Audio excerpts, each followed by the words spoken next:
Here we are on part number 3 of my YouTube series, How to Practice Improvisation the Right Way. And today I want to talk about jam and grow. The reason I'm saying jam and grow is that a lot of guitarists are jamming, and that's all they do in their practice. Like, we call it practicing, but really what we're doing is we're just noodling over a backing track for hours and enjoying ourselves. But that's not really practice, is it? So what makes jamming practice? Today I want to introduce you to the concept of intentional jamming, where we focus on particular aspects of your playing. Might it be foundations that you already worked on, or also different improvisational devices that you want to groom and musically implement better. You're always going to have a certain topic in your mind when you're jamming, and you're never going to be stuck again noodling without any intention, mindlessly, and feeling like you're just repeating yourself over and over. Because especially in your practice, you want to take the time to foster the areas that you need to develop and work on your weaknesses and strengthen your strengths at the same time. But why should you even be listening to me? Well, my name is Ulrich Ellison. I'm a professional guitarist. I've been playing professionally for over 25 years, played thousands of shows on 3 continents, and I'm also the founder of Total Guitar Transformation. That's our guitar academy where I guide and mentor guitarists like you on their path to become confident and expressive lead guitarists. Most of our students actually love blues and rock music, so we have a leaning towards old school rock, blues, and rock and roll. But you would be surprised how well that translates into modern styles. Thinking of fusion or progressive rock or any kind of more complex kind of rock. It really works well. And you first need to learn your foundations. You first need to learn how to crawl before you can walk, and then be able to walk before you can run. Awesome. So let's talk about jamming and growing. When I think of jamming and growing, the first thing that comes to my mind is a loop station or a looper pedal. Now, when I got started with using loopers, when was that? That must have been around 2003 or so.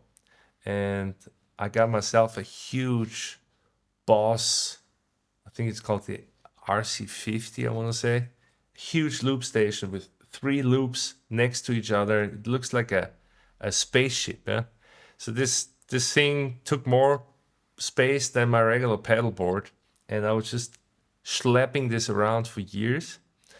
But what it did is that it really gave my rhythm playing a new intention and a new focus. Because when you play with the looper, you're constantly confronted with your own timing. And that's very good, because you want to have a pleasant experience playing, so you're going to try to make your timing better and better.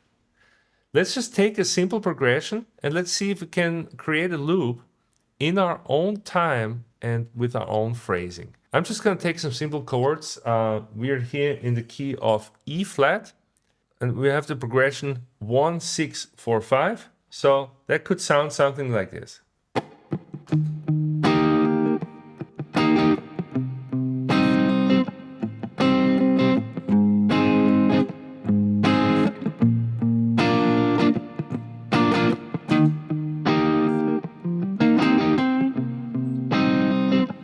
So then, if we really want to jam and grow, I would suggest that you first make sure that that loop is groovy, and then play just a simple groovy rhythm part over it. Yeah? That could be something like this.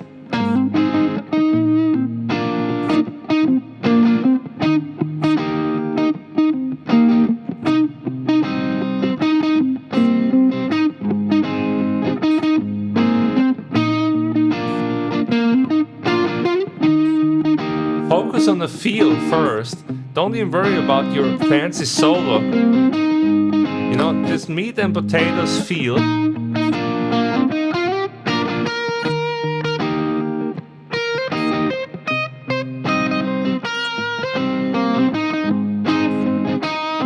Explore the different octaves.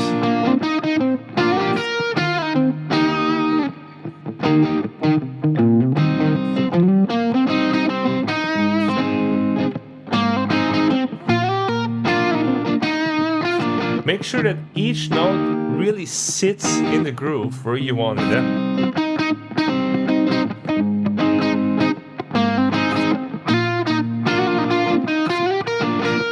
And then once you start feeling confident,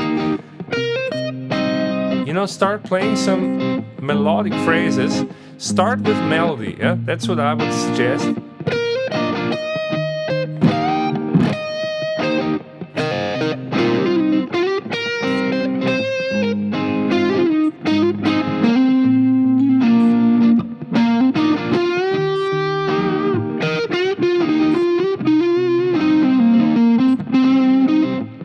So right now, if you ask me, okay, Ulrich, what are you really working on here? Yeah? Then I would say like, well, really, you know, I'm really zoning in on my phrasing. I want to make sure that my timing is really in the pocket, and I'm also paying a little attention to my bends and just my overall stability of my expression. I think that's the most important thing, that when you're jamming and you using the jam to practice, that you always want to have an intention in mind what you're actually working on. All right, so I want to work on something specific here. Yeah? Let's go back, for example, to the one string approach, and let's say I want to practice the one string approach over this backing track. Let's see what that sounds like. That will help me to find the notes in E flat major. For some guitarists, you know, for some of you, this might be a very exotic key. So we want to make sure we can play the major scale in all 12 keys. Eh? That's our practice focus. Let's go.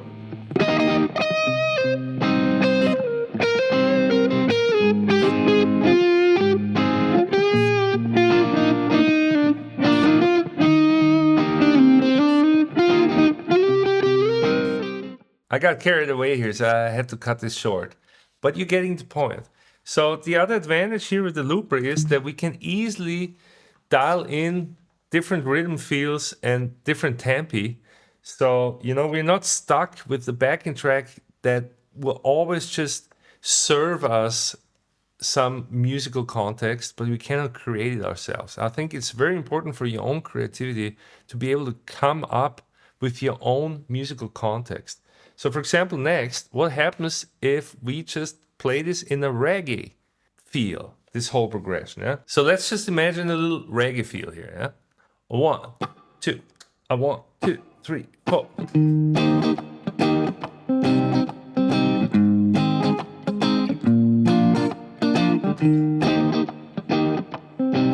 So I'm gonna play way different over this now, yeah? So.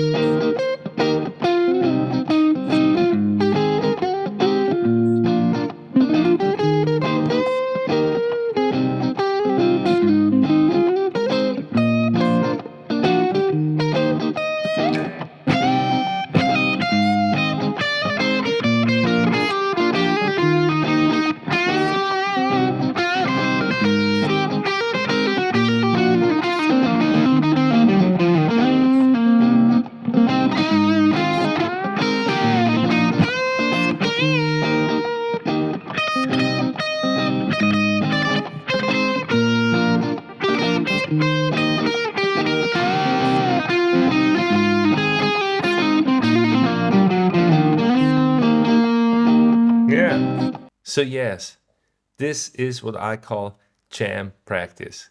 So you first start inside of your comfort zone, you establish the foundations, and then you start leaning out and you start getting into more uncomfortable territory. You know, you're taking some chances, You are leaning out of the window and you just see how far you can take this.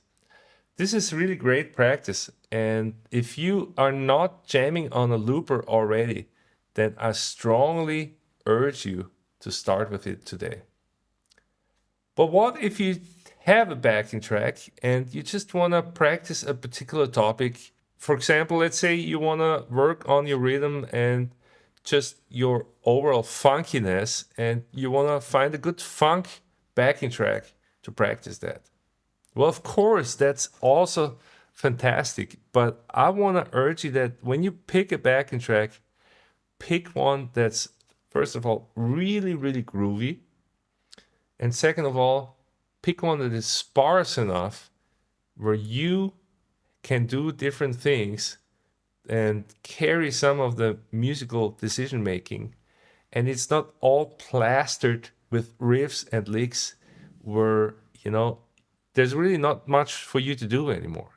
Because some of those backing tracks here on YouTube, they are so crowded and so arranged that I almost just want to listen to it and not play anything. All right, so let me show you a cool backing track here in this funky kind of context that we can use to work on our funky lines and improvisation. And I'm going to show you another approach that I like to use to work on my overall technique and my ability to come up with endless lines and never run out of ideas. So here's a backing track in A minor at 90 beats per minute, and this is what I'm talking about. This is just an ideal backing track to leave you enough space to actually do stuff. So you'll find the backing track that I'm using here down below. I would say this is pretty much a perfect backing track. Really groovy drums, sparse beginning, leaves a lot of space, has some dynamics, has some build as well. So it's a real musical backing track. Check it out.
So before we wrap this up, I want to introduce you to a really useful concept when improvising on backing tracks called mega chops.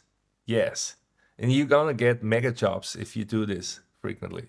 So what mega chops really is you pick one subdivision and you just keep going. You play fluid lines all over the fretboard, and the main rule is that you never stop. And the other thing is you want to play musical phrases. You don't want to just run scales up and down, but you want to create musical phrases. There can be little holes here and there, but generally you should stay in one subdivision and just keep going. And then once you have that subdivision down, you want to start switching the subdivisions and move around between the different subdivisions of the rhythmical pyramid that I covered in part 1 of this series in the Foundations chapter. So yeah, let me just demonstrate that to you, and then you can try this yourself. I'm going to start with 8 notes. Can you actually play groovy 8-note lines?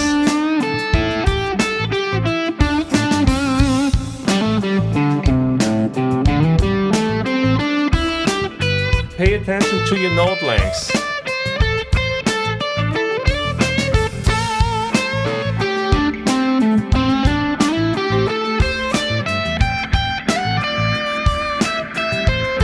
And play motives. Just because you're playing mainly one note value doesn't mean you cannot play musical.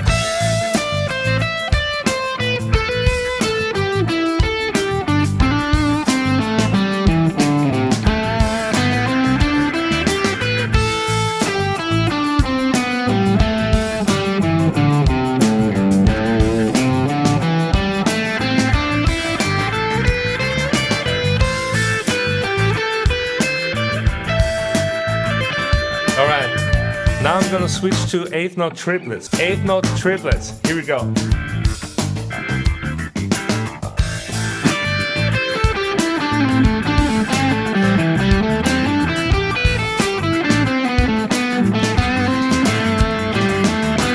Eight notes again. Triplets.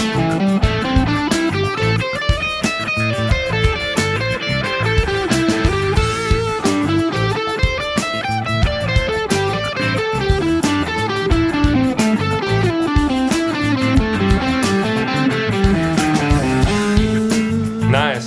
How about 16th notes?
Okay, I already have some triplets in here. Let's do some triplets.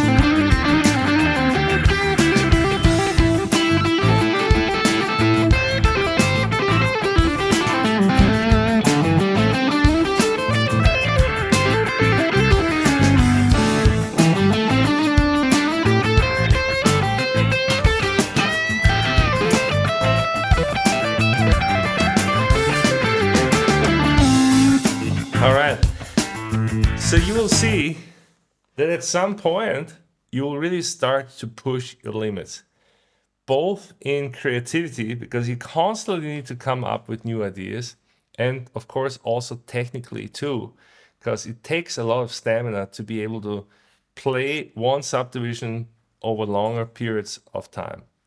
So this is just a great exercise, I think, both for your creativity as well as for your technique. And maybe, hopefully, at this point, watching this, it will dawn on you that you have not been using the full possibilities of groove practice.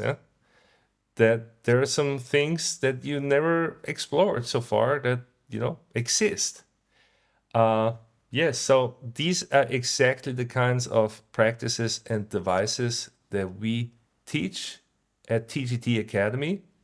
Not only will I show you more approaches of how to practice through jamming, but more importantly, you're gonna get ongoing feedback on your homework videos that you're submitting, and this will create a feedback loop where you'll be learning on a daily, weekly basis, monthly basis on how to improvise better and better under guidance.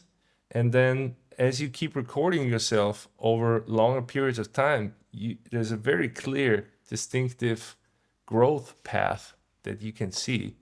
And this method of tracking your progress, that's going to be the real game changer.